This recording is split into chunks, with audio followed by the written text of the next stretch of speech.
You have to work things out. All you can do is just keep going. Life is sort of a pretty short experience, and you have to maintain some kind of an equilibrium. I live very much for the moment. I think the future is very important, but the moment is here. You don't know if you're going to be in the future. I don't know.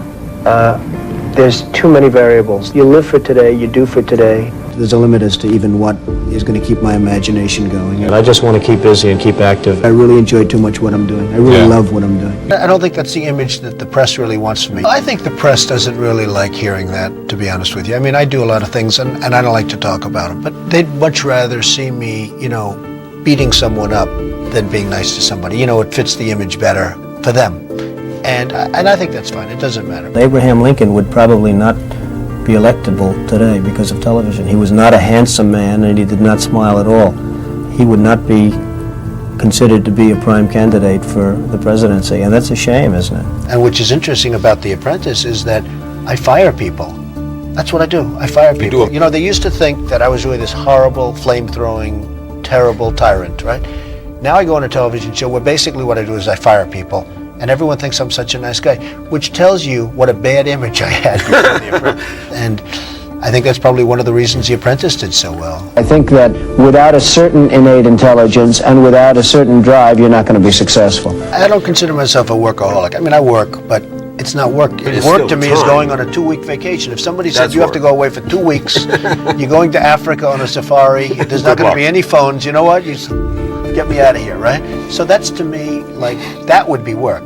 I think the hunt is always fun, whether it's deals, whether it's women, whether it's anything. I really got very lucky in a way. It's been a pretty good experience for me. I do one book, it's a bestseller. I do another book, it's a and #1 bestseller. Both books were #1. I built the Taj Mahal, which everyone said that's going to be his downfall. The Taj Mahal, it's over $1 billion building, and it's turned out to be one of the best deals I've ever made. And they passed a 1986 tax law, which was just absolute stupidity by the politicians. And we have, we have a situation where you have everything going perfectly, and then one day you wake up and the world is coming to an end from the standpoint of the economy. One of the things is, frankly, I was doing so well and it was all so easy that I took it easy. I used to say, and in fact I think I said in my first book that, and maybe this was foolish, but I really meant it, that someday I'd like to maybe lose everything for a period of time to see who's loyal and who's not loyal.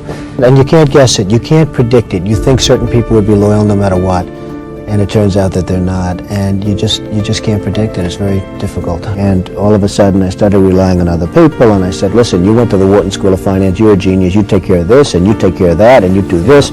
And I stopped, and I got rid of people, and I did it myself, and since then things have been fantastic. A lot of people were giving me a hard time, but I just think that I've had a lot of luck. I've had a lot of friends, I've had a lot of good friends, and overall I've done really well with it, and I'm very happy about it. It was an experience that I don't think I want to go through it again, I have to tell you this. I went through a period of 2 years that was truly tough. You know what it's like. You're really in a position where I think that if you had to do it again, I'm not sure you could. You have parents, and you have people that adore you, and you have people that for 15 years nothing went wrong, and then all of a sudden the world seems to be coming to an end. I mean, it just seems to be coming.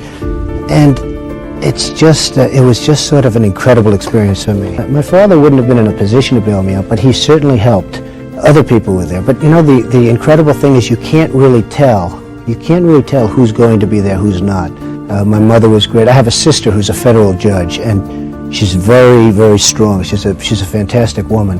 I never knew as to loyalty whether or not she'd be there or wouldn't be there, and she was there in spades. I'm disappointed in other people. I would have bet my life on certain people, and I was really surprised. I really believe I know much more now. I've learned about hardship, something which really I didn't know. I went to the best school, I did great. You go to the Wharton School of Finance, you go through it easily, you do fantastically well. Everything goes smooth, you get out of school, you make a lot of money, every deal works out. I never thought I was invincible because I've seen too much, and you have to learn from history about others, so I never thought I was invincible. But I had a 15-year run that was, virtually unprecedented. I had a tremendous run, and all of a sudden, 1990 hit, and I remember there was an article, Welcome to the 90s, Donald. The economy was crashing, and the banks were crashing, and everything was crashing. And what happened is I learned a lot about myself, because to go through a period of turmoil where everything seems to be going in the wrong direction and survive it I think I learned for real that I'm a pretty tough guy. The casinos have turned out to be tremendous for me. And again, a lot of people were criticizing the move into the casinos and all, but they've really turned out to be tremendous. It's just worked out for me. It hasn't worked out for a lot of other people. I think a lot of that has to do with an inner strength. A lot of it also, though, has to do with other people, the loyalties of other people, how you treated other people so that maybe they are loyal. I was a little disappointed in my brother. I thought he would have fought harder than he did. It's interesting. One of my attorneys said, always count on your mother. Now, I maybe took advantage of my mother. I never appreciated her as much, but she was really fantastic. Well, she's tough, but she's quality. I mean, more than tough, she's quality. When I was really, there's a point at which you can't push. You have to sort of sit back and wait and see how the chips are falling. Golf was something that really helped me through a period. I like playing for money because it gives you an interest. I mean, it really does. I'd go out on the golf course, and sometimes I'd go out with some friends who were good golfers, and you'd play, and you really don't think about all of the problems of the world and the problems of everything. And at one point, I guess I owed pretty close to $5 billion, but I had assets far in excess of that. The banks, my banks have had a great confidence in me. They know I'm good. They know I do it the best, and they also know that I'm honest. I'm not saying I would have been easy had the other route gone, but I will tell you this. They absolutely had a choice, and they could have gone a different route, and I think if they did that, it would have been bad for everybody, including them, and I think they understood that. It takes time. You got to be able to get over the hump. When I did Trump Tower, in all fairness, people said I was totally crazy. It couldn't possibly succeed. It was too big, it was too expensive, it was too everything. And it turned out to be probably the most successful condominium development ever. I will tell you, 2 years before I started construction, people thought I was totally crazy to do it. It really worked out to be fantastic.